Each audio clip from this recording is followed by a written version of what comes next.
Mark, the first customer and the first check is very, very special. We deeply appreciate all the things that we have done together. And a big thanks to Tahir, Cristiano, and Taylor. You know, they spent far more than investing money with us.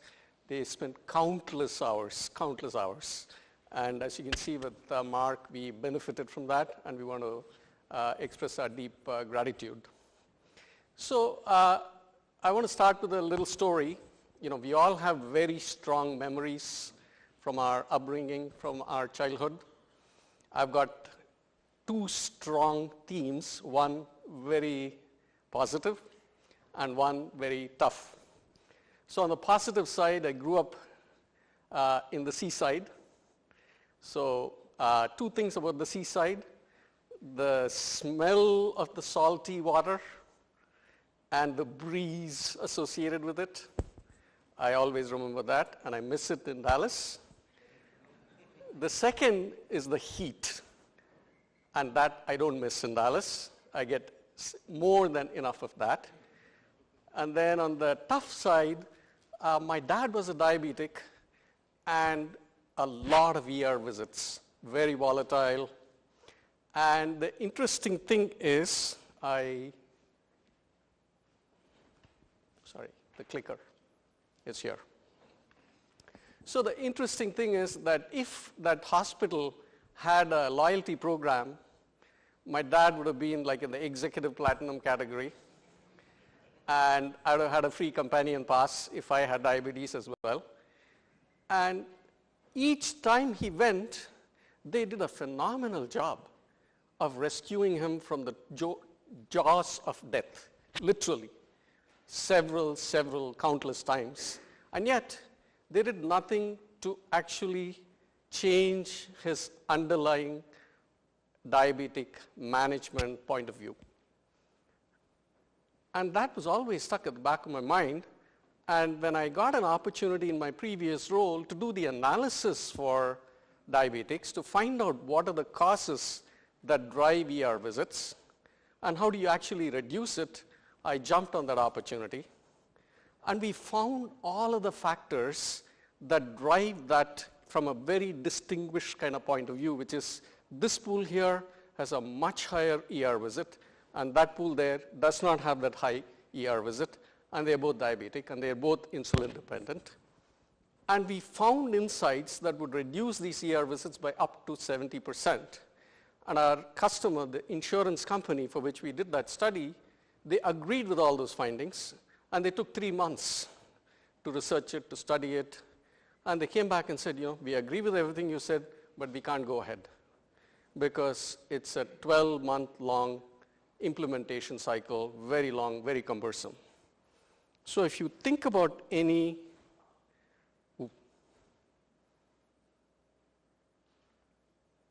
I might be going the wrong way.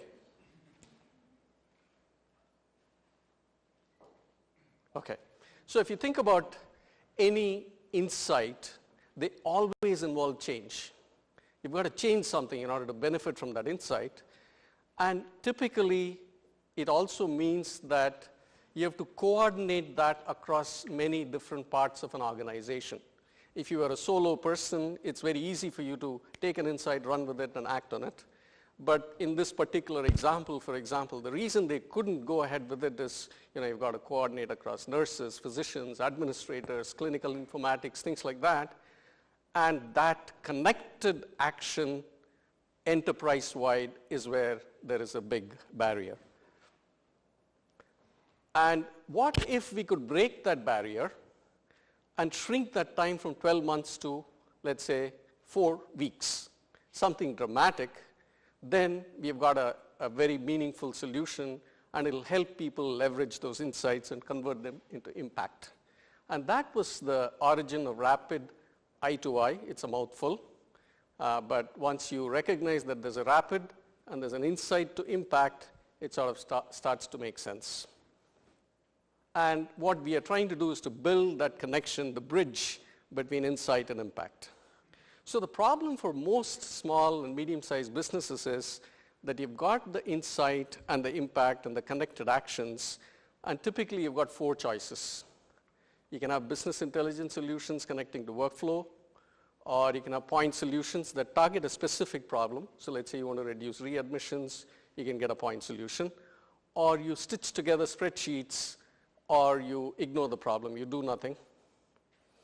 So the problem with each of those is it's almost like you're caught between a rock and a hard place. The business intelligence workflow is very time consuming, very expensive. Point solutions, they're very good for the one thing that you bought it for, but you can't adapt them. And the nature of these insights is such that you're going to get new things and you need to act on them in a very flexible way. And spreadsheets, while they're good for initial starting, they're not very scalable, they're very error prone, and they're not very secure. And in the healthcare kind of context, that's particularly important because they're not very secure. And doing nothing is asking for trouble because you can get uncompetitive very, very fast. So what is the solution? So if we can bring together the insight and impact in a connected actions framework and put that in the cloud and make it usage driven in terms of how customers pay for it, then we can be the salesforce.com for connected actions. That's where our main aim is, our mission is. You might be wondering, this is all sort of in the cloud where he is.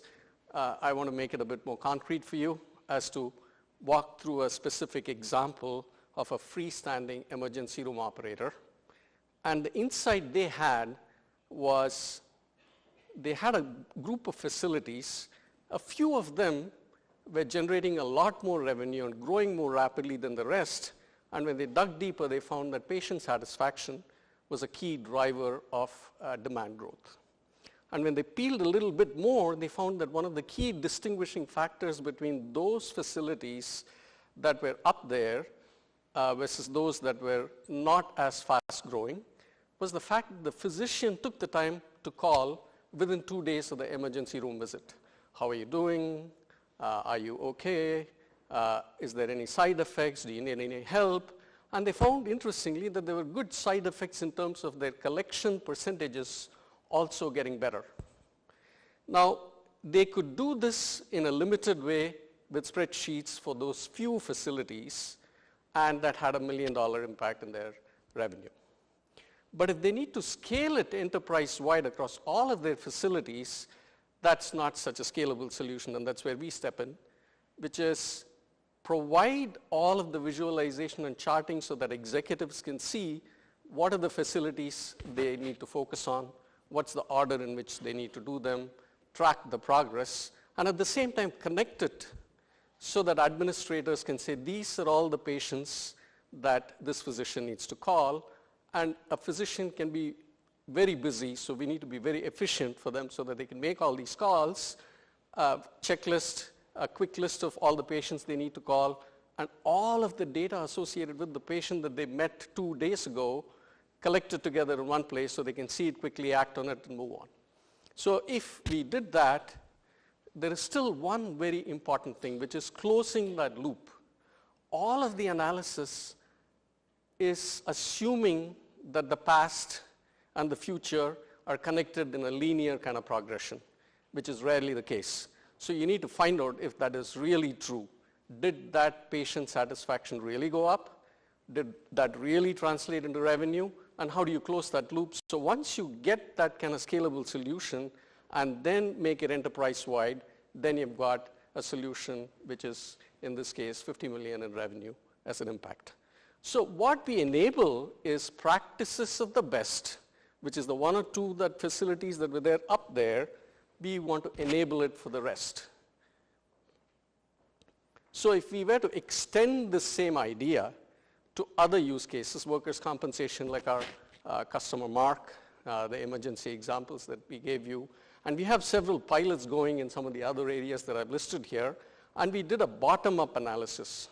How many claims, how many patients, how many facilities, and that's a $2 billion opportunity. So you might ask, why healthcare? First, there's a high need for impact. So how many of you have heard of this thing called the Affordable Care Act? Anybody? Can I get a show of hands? And is that really true? How affordable is healthcare since that act in 2010. Anybody who can raise their hands here? Just to make sure I didn't put you to sleep, can I get a show of hands? How many are awake? That's good. There's a few that are awake. So it is a very important problem. It's at 15% of GDP today. It'll climb to 20% if we don't do anything. And at those kinds of rates, it's a far more challenging problem because as a nation, we'll get uncompetitive, very uncompetitive. And therefore, there's a very high need for impact.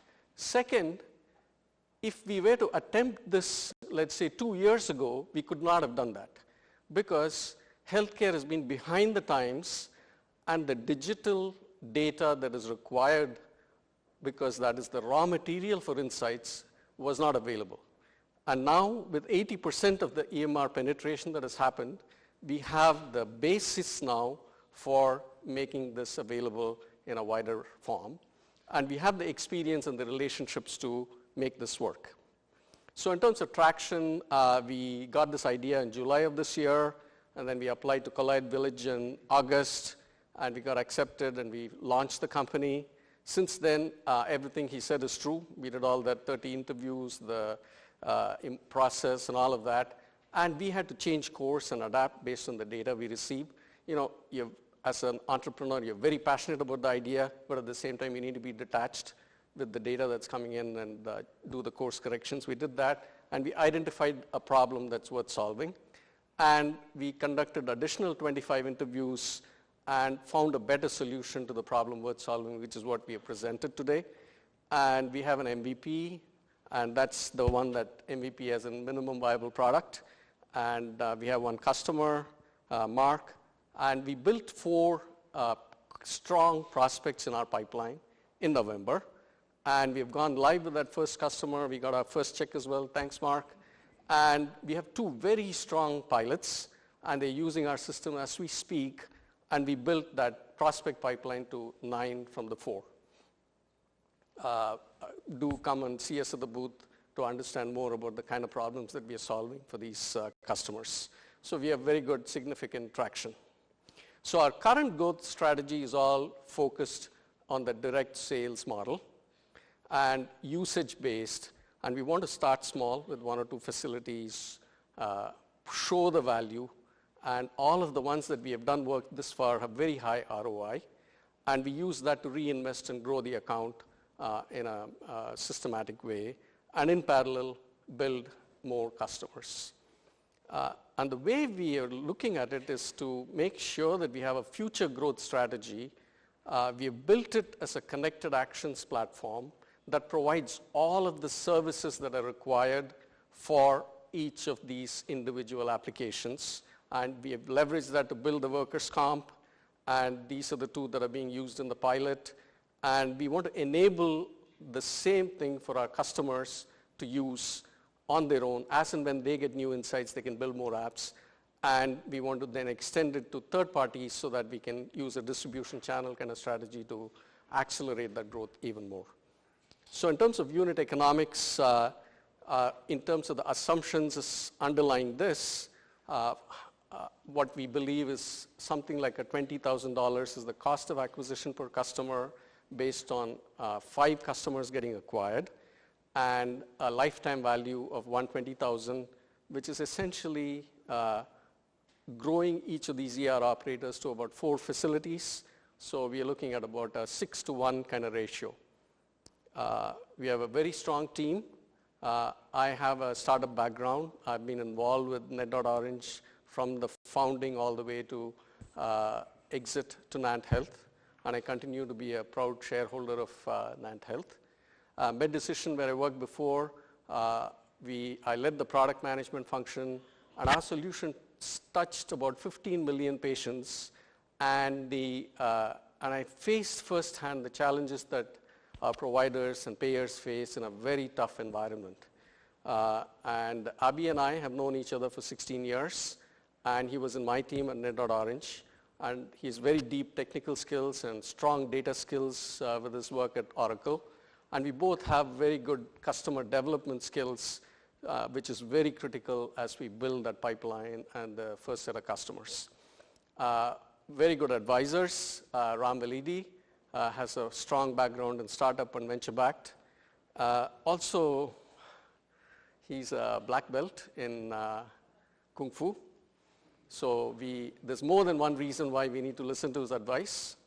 And the reason I'm saying that is we are very coachable as well. And Abbas, who's at the back, he's got a very strong technology background, has consulted for Fortune 500 clients, and he's been an integral part of what we have built this far.